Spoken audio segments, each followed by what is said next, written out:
Next week, Joe Biden will take his first trip to Canada as president. It's an official state visit, and it's a unique one.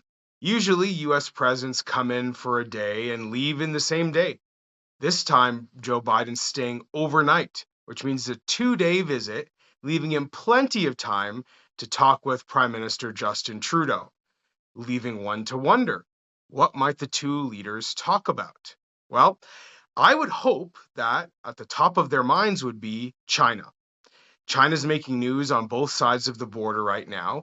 And in the United States, Joe Biden is actually poised, if he wants to follow through on his rhetoric, to ban TikTok from America.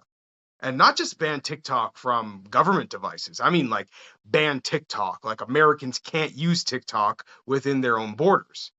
Perhaps that's something that Justin Trudeau could get behind in Canada. Maybe the two of them could make an announcement together, strategize together on how to get rid of TikTok from the North American market. Another reason they might want to talk about China is foreign election interference. Democrats very passionate about foreign election interference over the last several years. You may remember a couple of years ago, Biden even announced sanctions against Russia over alleged election meddling. Maybe he could explain to Trudeau why the Liberals need to take foreign election interference more seriously. I mean, Trudeau has not announced any sanctions like that against the Chinese Communist Party, and Trudeau won't even agree to a nonpartisan public inquiry.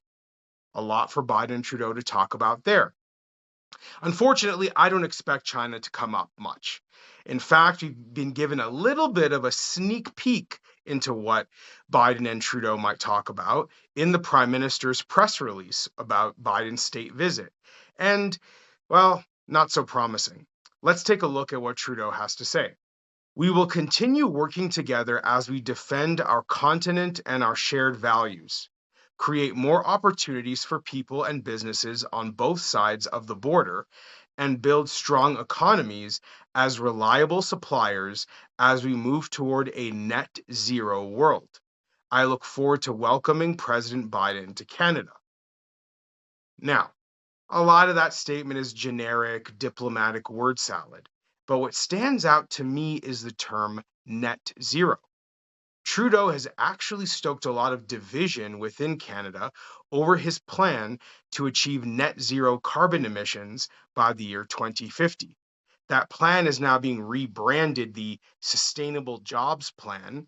It used to be called Just Transition.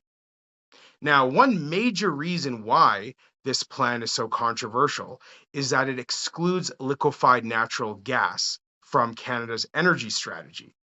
Alberta Premier Danielle Smith has issued a statement saying that is a completely nonsensical decision.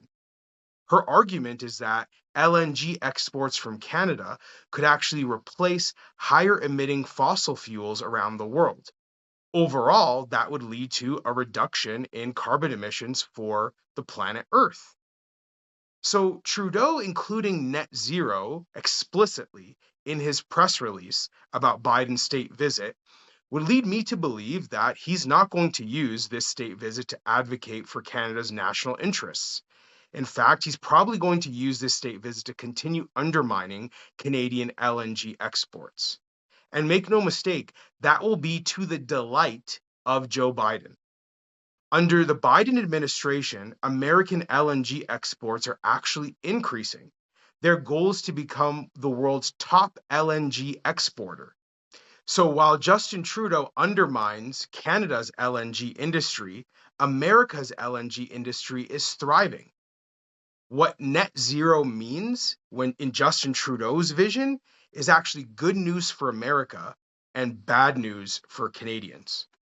And that's about what we can expect from the meeting of the minds between Biden and Trudeau. But hey, maybe they'll surprise me. We shall see.